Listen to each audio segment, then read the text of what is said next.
नमस्कार। हिंदी की पाठशाला यूट्यूब चैनल में आप सबों का स्वागत है। अब हम लोग पढ़ेंगे अब्दुल रहीम खान खाना रचित दोहावली का दोहा संख्या 211।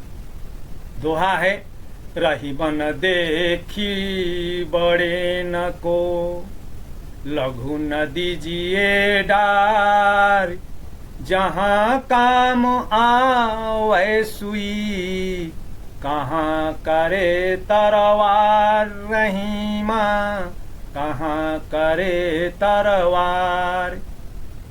संदर्भ पूर्ववत नहीं रहेगा। अब्दुल रहीम खान खाना रचित दोहावली से लिया गया है। और दोहावली कहाँ है संकलित है? तो रहीम ग्रंथावली में। और रहीम ग्रंथावली को संपादित और संकलित किसने किया? तो विद्या निवास मिश्र ने किया। और रहीम की विशेषता क्या है? तो रहीम अकबर के दरबार के नवरत्न हैं। वे एक निर्भय और अनथक प्रयासरत रहने वाले योग्य सेनापति हैं, वीर जवान योद्धा हैं और अंत काल तक वे संघर्ष करते रहे हैं। सुख और दुख दोनों पहलुओं को उन्होंने बखूबी झेला था। अकबर के वे खासम खास थे, तो जहांगीर ने उनसे शत्रुता भी की। यद्यपि जहांगीर के एक तरह से ये मुंह बोले भाई भी थे, मित्र थे। और रहीम उस काल के अद्वितीय दानवीर कहे जाते हैं। और उसी दानशीलता की वजह से उन्हें दुर्दिन भी देखने पड़े थे, भिखमंगी तक भी करनी पड़ी थी। जैसा कि हम लोग पढ़ चुके हैं कि मांगे यारो यारी छोड़िए, अब वे दिन ना ही। तो मूल रूप से ये हो गया संदर्भ। अब उसके बाद प्रसंग क्या है? तो वही प्रसंग है कि पहले रहीम को जहांगीर ने अपने से अलग कर दिया था, बाद में जरूरत पड़ी तो उन्हें मिलाया भी। और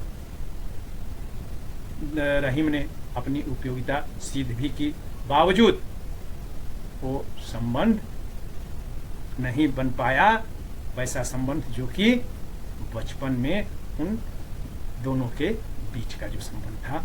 तो उसी से आहत हो करके ही रहीम ने दोहे लिखने शुरू किए थे।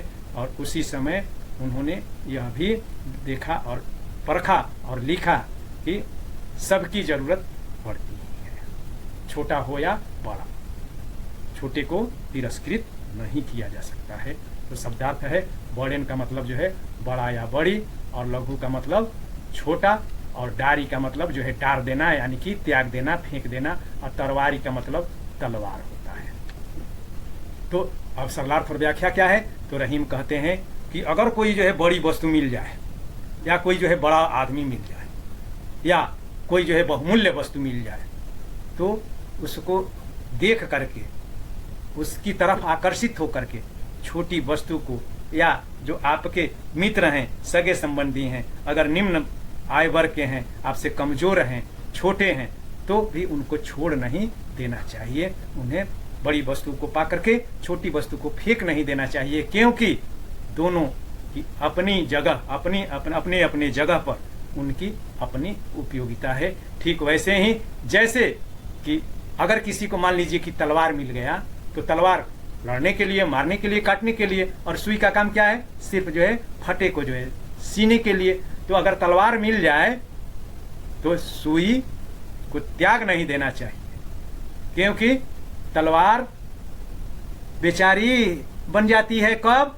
जबकि कहीं फटे को जब सीना पड़ता है तो वहां पर तलवार से काटा तो जा सकता है, फाड़ा जा सकता है, मगर सीने की जब बात आएगी, पैबंद लगाने की बात आएगी, तो वहां सुई ही काम आएगी। तो इसलिए धन दौलत पद प्रतिष्ठा से युक्त अगर कोई बड़ा मिल भी जाता है, तो कथित रूप से उससे या उससे छोटे अगर आपके समीप हैं, तो उनको त्याग नहीं कर देना चाहिए। क्योंकि हमारे जीवन में चाहे वे छोटा हो या बड़ा हो, सबकी उपयोगिता अपनी जगह बनी रहती है। तो मूल भाव यही है। और भाषा तो वही बहुभाषी हैं, रहीम बहुभाषी हैं।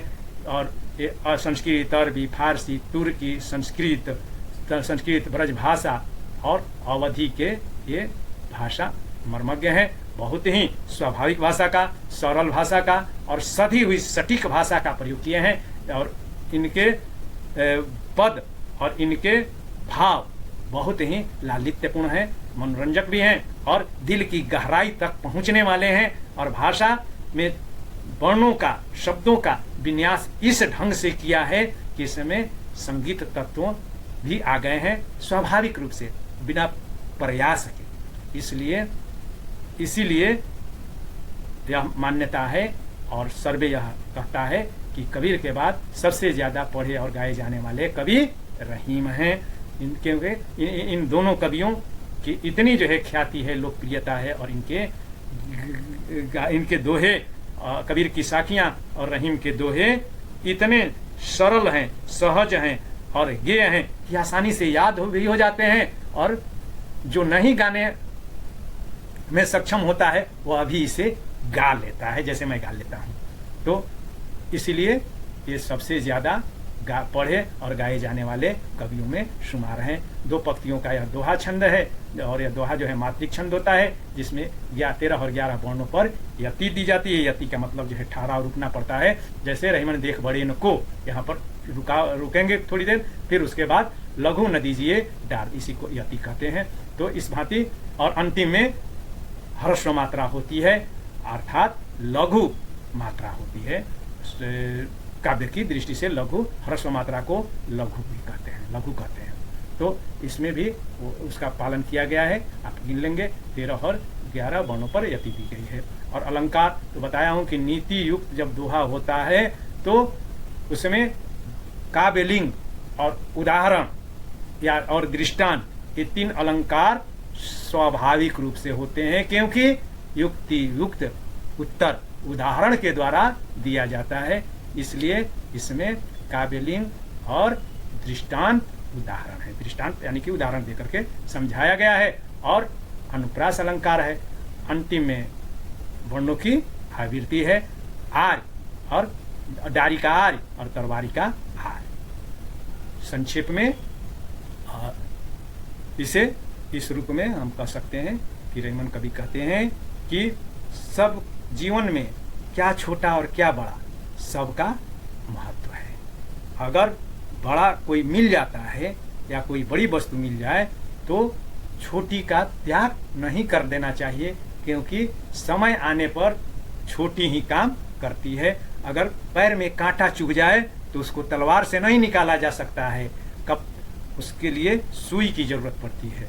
वैसे ही अगर किसी की जो है गर्दन काटनी है, युद्ध हो रहा है, तो वहाँ पर तलवार की जरूरत पड़ेगी, सुई काम नहीं आएगी।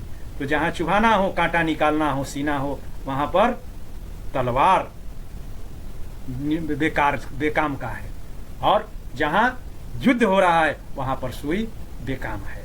मगर जहाँ सीना है, चुभोना है या कांटे को निकालना है, वहाँ पर सुई ही काम आएगी, तलवार काम नहीं आएगा। बहुत बहुत बहुत धन्यवाद। कहीं कोई परेशानी हो, समझने में दिक्कत आई हो तो फ़ोन करना है।